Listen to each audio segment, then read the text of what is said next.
Hey everybody, welcome to Paul Mash TV, bringing you the very best indie country from all over the world. And now, ladies and gentlemen, he is Paul. Hello everybody, and thank you for joining us on another edition of Paul Mash TV today.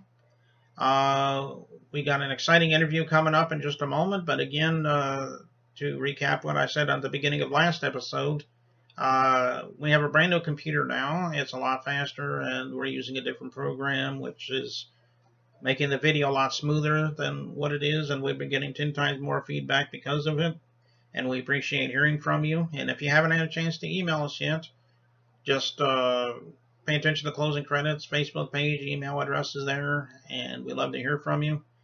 And and if you also happen to be watching this on YouTube, there's that subscribe button right there. So just hit that, and you can keep up to date with all the latest, episodes when they become available. Right now, we're talking with Jake Wilson from Elsobrante, California, and he just joined Dakota Records, and I'm the official interviewer for the company, as some of you may or may not know. And so he hasn't been with Dakota Records for very long, but we had a great interview, and I think you're really going to love it, and love the song that comes after it, and so forth, as usual. So without further ado, let's welcome Jake Wilson right here on Paul Mash TV. Well, hello everybody, and welcome back to another interview. And from Elsobrante, California, we have Jake Wilson with us. Thanks for joining us, Jake. Thank you very much for having me. And he's new to the Dakota Records. As you all know, I do a lot of interviews for that record label, and he's fairly new. You've only been there with like a day or so, I think. Yeah, that's about right. Yeah. So it'll be a pretty good interview, I think, with him. Why don't you tell us a little bit about how it got started in the music business for you? I mean, everybody has their own story. I'm sure you have a good story too. Oh, sure. Well, I come from a very musical family. You know, my Uncle Frank started it, and we'd have get-togethers on the weekends and things like that, and he'd bring over the guitar and taught my dad how to play, and then my dad taught me how to play, and then it's kind of family tradition. You know, we get together on the weekends, maybe sometimes on the week, and might have turned about 9 years old, got my own guitar, and just took off with it, and played family functions, weddings, things like that. And for too long, I started writing my own songs, and which started taking me to open mics. So I started doing like open mics around here in the Bay Area where I'm from, and it led to the social media started coming out where you can, do your stuff on the Facebook and things like that, and started getting a lot of attention in that regard, and had a bit of luck with Cashbox magazine. Mm-hmm. And Record World magazine. I'm talking to them right now. They had a song of mine on the radio over in the UK for a bit, and then after that I just started doing these live sessions on Facebook, and Achota Records come through and seen me on there, and that's basically how it all started. Okay. Yeah, that's a good story there. Let me ask you another question. What are some of your role models that you look up to when it comes to music? I mean, I'm sure you have a lot of influences. I really do. The first and foremost would have to be my father. Nobody will ever really get to experience what I experienced with him. He's still with us, and he still plays music, but when he was around 30 years old, he was something else. He never wrote any songs. He always did everybody else's songs, but he always did them better than they did them, so that's kind of, he's first and foremost, he was my mentor. As far as that, I looked up to him and wanted to sound just like him. After that, you start listening to the radio and stuff, and it'd probably have to be Merle Haggard would probably be the next one. Mm-hmm. Merle Haggard, Hank Williams Sr., Roger Miller, um, uh, Hank Snow. I'm kind of an I'm old school. I'm 40 years old, but I really gravitate towards that old school country, and I like everything. Don't get me wrong. I really like. I have a wide repertoire, and as far as playing covers and what I like, but Merle Haggard, Hank Williams, Roger Miller, real storytellers. Even Ray Stevens, the funny guy and stuff like that, and uh, those are kind of my idols who I like. Marty Stewart, Ricky Skaggs, uh, people with real good stories. The Carter Family, Johnny Cash, the Louvin brothers, and it could just go on. I could sit here for 3 weeks and keep going and tell you all my favorites and stuff. But Yeah, exactly. so, Yeah, it's funny because not many people mention people like Ray Stevens and Roger Miller, but they happen to be a couple of my top musicians as well. So, absolutely, so absolutely, and you're right.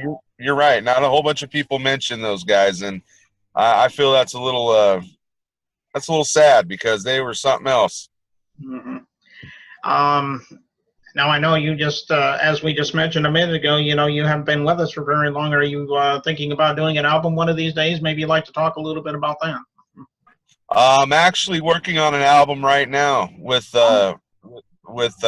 producer family member of mine, and it's kind of slow going, but it's sounding real good. I got probably about 3 songs done right now. I want it to probably be a 8-song EP, Mm-hmm. and so I'd say about another 6 months we ought to have an album. Oh, okay, that'll be good to look forward to. Yeah, Um, it's a little It's a little different. I really wanted to use the old school kind of country. They're all my original songs. I wrote them. So the drums are going to be way different than normally would be, and that's kind of the only real big surprise going to be about it is the percussion of it is going to be a little bit more modernized. There might be a little hip hop beats and stuff like that, but it's not what you think. It's not too far gone. It's really innovative and kind of new way of approaching a good old country song. You know what I'm saying? mhm. And you'll have to hear it. I'll make sure to get you everything you need so you can be able to hear it and we'll be able to talk about it. Okay, well that sounds good. And speaking of your music, we're getting ready to play a song from you in just a moment. Maybe you could tell us a little bit about it and the story behind it and so forth. Absolutely. Absolutely, I can. And what's the name of it? The name of it is Valley of the Moon. Mm-hmm. Is there a story behind that or? Oh, yes, there is actually. We have he's no longer with us. We had a local musician who was from Richmond, California, where I was born, which is not too far away from Elsobrante. Mm. And it's right here in the Bay Area. And his name was Norton Buffalo. Mm-hmm. And he's played with everybody. He was Steve Miller's really good friend. And he's played with a very virtuoso harmonica player and beautiful voice. He's another one of my big time inspirations, pretty much. And I had gotten a hold of him at one point, and he was going to put a harmonica solo on one of my tracks. And just so happens he got real sick, and he couldn't do it, and he ended up passing away. Mm. So I wrote a song for him. And that's basically what this song's about. It's just about a great musician, and I tried to get a little creative about him when I was writing this song for him. I'd really like to be able to get it to his family. You don't know how to get a hold of these people and stuff like that, but I really believe that I wrote a pretty good song for just a wonderful musician, and would like to get it to their family someday. But that's what it's about. It's about a guy named Norton Buffalo who, if you look him up, you'll be able to find him. He's played with everybody, but he's really kept it local here here in the Bay Area, and very big inspiration to me. Oh, okay. Well, that's an interesting story, and we're going to play that song in just a moment. But before we do, I just want to let you know we're just about out of time. But we enjoyed having you, Jake, and I enjoyed being here. Thank you. yeah, and we love to have you back sometime. So if you ever have anything to do to plug once that album comes out or something, you'd like to have us have another interview with us, we would love to have you. Oh, I'd love it. Okay. Well, we're going to play that song for you right now, and here it is right here on Paul Mash TV. Don't go away. Thank you, Paul. Hello, I'm Otis Milford. Hello. How you guys doing? I'm going to play a song I wrote and dedicated it to North Buffalo who passed away. It's called Valley of the Moon.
Late one night by the salvage light, I witnessed an angel singing like a devil.